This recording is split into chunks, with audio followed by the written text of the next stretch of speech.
क्योंकि शरीर के भीतर कोई आत्मा मुझे बिल्कुल भी महसूस नहीं हुआ। सिर्फ गहरे ध्यान में मन जो है, मन पिघल जाता है और मन स्थिर सेटल हो जाता है, तो उसमें मैं भरपूर नजर आता हूँ। मगर ऐसा कुछ विशेष अलग से आत्मा कुछ है ऐसा शरीर में बिल्कुल दिखाई नहीं मेरा देता। भी अनुभव है स्वामी जी, माइंड गेम है, मेरा भी ये अनुभव बहुत बड़ा माइंड गेम है। ये मन का ही खेल है सब, या कुछ और है, या साधना मेरी गलत हो रही, मुझे तो आत्मा नजर नहीं आता। सिर्फ ये बिल्कुल ऐसा अभी मैं क्या वो शब्द भी नहीं, मुझे वो शब्द से मुझे बता ही नहीं सकता। केवल शून्य रहता होगा। मन जो है, मन इतना शांत, इतना स्थिर हो जाता है, और बस वही आत्मा में परिवर्तित हो जाता, या प्रकृति उसमें उतरती है। क्या है थोड़ा इसके बारे में?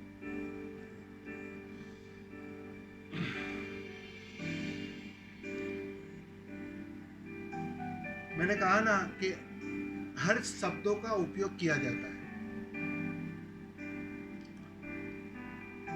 वो अव्याख्या है। ओशो ने कहा है कि मैं इतना बोला हूं, लेकिन मैं तुम्हें वो नहीं बता पा रहा हूं, वो समझा नहीं पा रहा हूं जो मैंने जाना है। वो शब्दों में ढालना कठिन। क्यों कठिन?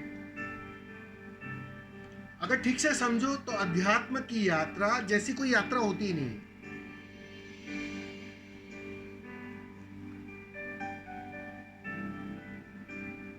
सारा कुछ झूठ है, सारा कुछ। वो मैं कहानी कहता हूं ना, मकान में आग लगी है तो बच्चों को फुसलाना पड़ता है, वरना वो गुड़िया के लिए उस आग में रहना पसंद करते हैं, मतलब वहां रुक जाना पसंद करते हैं, क्योंकि गुड़िया चाहिए। तो कोई बाहर से पुकारता है कि बेटा आ जा, मैं तेरे लिए और बड़ा खिलौना लाया हूं, और सुंदर गुड़िया लाया हूं। हालांकि वो झूठ बोल रहा है, उसके हाथों में गुड़िया है नहीं,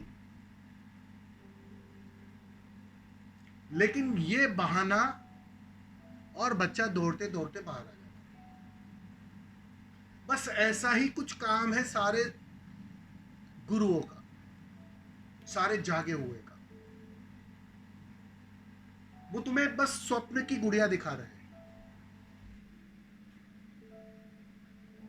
लेकिन करुणा है, क्योंकि वो देख पा रहे हैं तुम आग में झुलस रहे हो, तुम दुखी हो, तुम पीड़ित हो, वो उन्हें दिखाई पड़ रहा है। तो ये जो आत्मा शब्द कहो, शून्य शब्द, ये भारी भारी शब्द है ना, जो अच्छे हैं, लेकिन ये सब सहारे हैं। अनुभूति को जब शब्दों में ढाला जाता है ना, उसका विवरण किया जाता है ना, तब यही यही तो अड़चन होती है। महावीर ने उसे आत्मा कहा, जो भी जाना उसको जब शब्दों में डाला तो उसको आत्मा कहा। बुद्ध ने उसे शून्य कहा, और कबीर ने उसी अनुभूति को प्रेम कह दिया। अब तुम्हारे शब्दकोश में ये तीनों शब्द अलग है।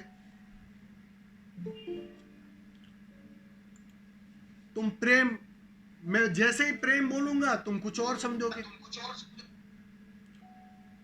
जैसे ही मैं आत्मा कहूंगा तुम कुछ और समझ जाओगे, और जैसे ही शून्य की चर्चा करूंगा तुम कुछ और समझने लगोगे। भाषा की ये दुविधा होती है। जिन्होंने भी जाना बिल्कुल वही जाना, लेकिन उन्होंने उनकी कोशिश क्या थी कि शब्दों में ढालकर तुम्हें परोसा जाए। बस शब्दों में जैसे ही डाला तो उन्होंने अपनी व्याख्या डाल दी। इसलिए बुद्ध कहते थे ना, जब मैं चुप रहता हूं तब वास्तव में मैं सत्य बोल रहा हूं, लेकिन जैसे ही शब्दों में ढाला तो उसमें कुछ मेरी मिलावट हो जाती है। मेरी व्याख्या जुड़ जाती है। इसलिए कहते हैं ना कि सत्य को शब्दों में कहा नहीं जा सकता, जाना जा सकता है, स्वाद लिया जा सकता है, कहा नहीं जा सकता। तो ये जो आप पूछ रहे हो आत्मा, ये यस कह रहा है, शून्य, बस ये सारे उलझाने वाले शब्द है। ठीक से अगर मेरी भाषा में समझो तो मैं इतना ही कहूंगा, ये तुम्हें उलझा डालेंगे, उसमें उलझो ही मत। वो जो मैं की खबर है ना, वो तो मैं के मिटने पर ही खबर मिलेगी उसकी। और वो मैं के मिटने पर जिस दिन खबर मिलेगी ना प्रमोद, उस दिन हो सकता है तुम नया शब्द लेकर आ जाओ। उस दिन तुम कह सकते हो शायद कि ना वो आत्मा है, ना वो शून्य है, ना ही प्रेम है, हालांकि ये कुछ और है। वो आपका ही कोई शब्द हो सकता है, ये हो सकता है। यस जिस दिन जानेगा, हो सकता है वो अपनी व्याख्या करेगा, लेकिन उसका अर्थ ये नहीं है कि वो व्याख्या झूठी है। ये उनकी कोशिश है, जो अनुभव में आया उसको शब्दों में पिरोसने की, वो करुणा है उनकी। वो चाहते हैं जो मैंने जाना है इतना मूल्यवान,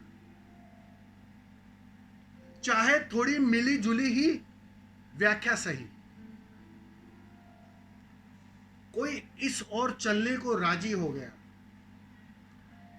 किसी ने 2 कदम मेरे करीब ले आया, बस ये मेरा कहना सफल हो गया।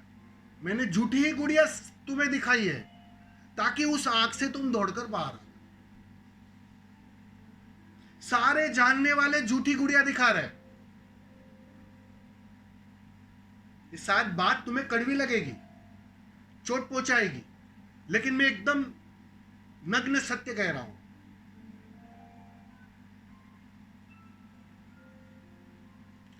बुद्ध पुरुष जितना झूठ का सहारा लेते हैं ना, उतना कोई नहीं लेता है, क्योंकि वो जो है वो कुछ और है, और वो जो जिसको परोस रहे हैं वो किसी और लोक में है। वो ऊर्जा है और वो काम कर रहे हैं पदार्थ पर, शरीर पर, मन पर। तो वहां की भाषा यहां काम ना आएगी, वहां का अनुभव ठीक है सहारा लेंगे वो, लेकिन बात तो कुछ और ही करनी पड़ेगी। तुम्हें फुसलाना पड़ेगा। करुणा है, बहुत गहरी करुणा है। वो चाहते हैं कि तुम भी बिल्कुल मेरे जैसे हो जाओ। तो एक क्या, वो असंख्य गुड़िया दिखा सकता है, और ये सारे शब्द मैं उसे गुड़िया कहता हूं। बस इतनी सी बात। जितना इससे बचोगे, मैं समझता हूं तुम अपने को आसानी से जान पाओगे। क्योंकि अगर समझ लो, उदाहरण के लिए समझ लो, तुमने महावीर को पढ़ लिया, महावीर को सुन लिया, महावीर ने आत्मा पर जोर दिया, और तुम निकल पड़े आत्मा की खोज में।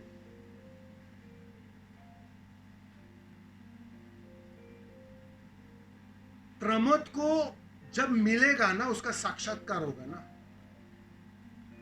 तो एक बात पक्की है, प्रमोद उसे आत्मा ना कहेगा।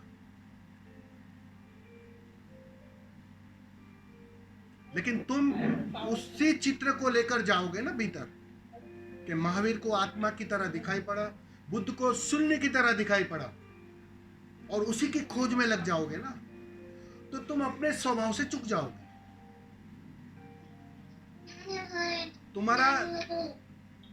तुम्हारा जो फूल खिलना था ना, वो जो खिल पा रहा था वो खिल ना पाएगा। इसलिए तो कहते हैं ना, इसलिए तो उस और मजे की बात देखो ना तुम, कितनी कॉन्ट्रिडिक्टरी है। ओशो इतना बोले जितना शास्त्रों ने नहीं कहा, सारे शास्त्रों को उलट दिया हमारे सामने, शब्दों के तो ढेर लगा दिए, सारे शास्त्रों को इतनी सचोटता से, इतनी काव्यात्मक रूप से हमें समझाया। और क्या कहा, ये सारे शास्त्र बाधा बनेंगे उस आखिरी छलांग में। अब ये कहने की क्या जरूरत थी? मतलब वो अपने को ही नकार रहे हैं, इस बात को समझो। वो जब कह रहे हैं कि सारे शास्त्र व्यर्थ है, सारे शास्त्र बाधा है, तुम्हारी सारी समझ, सारी बुद्धिमत्ता बाधा है, और मजे की बात है उसी को परोस रहे हैं, 24 घंटा उसी को दोहरा रहे हैं। कभी नानक पर बोलते हैं,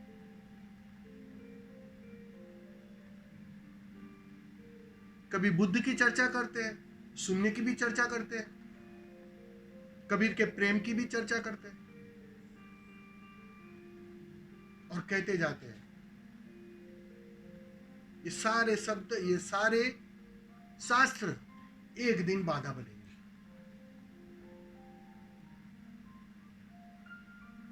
जितना कचरा आप भीतर कम डालोगे, मैं समझता हूं उतनी आसानी से मुक्ति हो जाएगी। जितना शब्दों में कम उलझोगे, उतनी आसानी से बात बन जाएगी। ठीक है, सुन लिया, सुन लिया, इस कान से डालो, इस कान से निकाल देना, उलझना मत उसमें। ये सारी गुड़िया है। अब लाल रंग की गुड़िया है, पीले रंग की गुड़िया है, सफेद रंग की गुड़िया, क्या अंतर पड़ता है? गुड़िया गुड़िया है। वो गुड़िया इसलिए दी थी ताकि उस आग से तुम बाहर आ जाओ, बस इतनी बात को समझ लेना। ये सारे शास्त्र, ये सारा अध्यात्म बस उस आग से तुम्हें बाहर निकालने की सुविधा है, और कुछ नहीं है। इसलिए जितने भी आप समझते होंगे कि मैं बहुत गहरा प्रश्न पूछ रहा हूं, आत्मा की चर्चा कर रहा हूं, अपने अनुभव को बात बता रहा हूं, लेकिन कुछ नहीं है, खेल है ये सब। उसमें उलझना मत, उलझोगे तो चुपोगे, उतनी देरी हो जाएगी, बस बात इतनी है। तुम्हारी अवस्था में समझ रहा हूं, बिल्कुल। तुम कचरा साफ भी करते जा रहे हो और साथ साथ में कचरा डालते भी जा रहे हो। ये दोनों ही काम साथ में चल रहा है। इसलिए तुम दुविधा में। सिर्फ सफाई कर रहे हो ऐसी बात नहीं है। सफाई के साथ साथ अपने ही हाथों से, मजे की बात यह है, अपने ही हाथों से उस कक्ष के अंदर कचरा भी डाल रहे हो। और जैसे ही शाम आ जाती है, तुम्हें याद आती है स्वभाव की, लाओ थोड़ा कचरा साफ कर लो। फिर सुबह होते ही फिर वापस और थोड़ा कचरा डाल दो। बस ये श्रृंखला जारी है तुम्हारे साथ। ये सारे साधकों के साथ होता है, मेरे साथ भी होता था, इसलिए कोई इसमें गलत नहीं है, मैं उसको गलत नहीं कह रहा हूं। लेकिन ये समझने की बात है कि ये सारे लुभावने शब्द, ये सारे अध्यात्म की जो व्यवस्था है, बस तुम्हें ठीक से समझो तो तुम्हें फेरने की, तुम्हारी दिशा बदलने की व्यवस्था। उसमें ज्यादा पकड़ना मत, उसमें ज्यादा उलझना मत, उसको ही सब कुछ मान मत लेना। क्योंकि हमारा जो अनुभव होता है ना, स्वाद होता है ना, तो उसको मान लेने की इच्छा भी उतनी प्रबल हो जाती है। मन नया खेल कर जाता है कि देखो तुम्हारा अनुभव, तुमने अभी जो जाना आत्मा की तरह, बिल्कुल बिल्कुल, देखो महावीर भी यही तो कह रहे हैं। वो मानने की इच्छा प्रबल हो जाती है, मन जीत जाता है फिर से।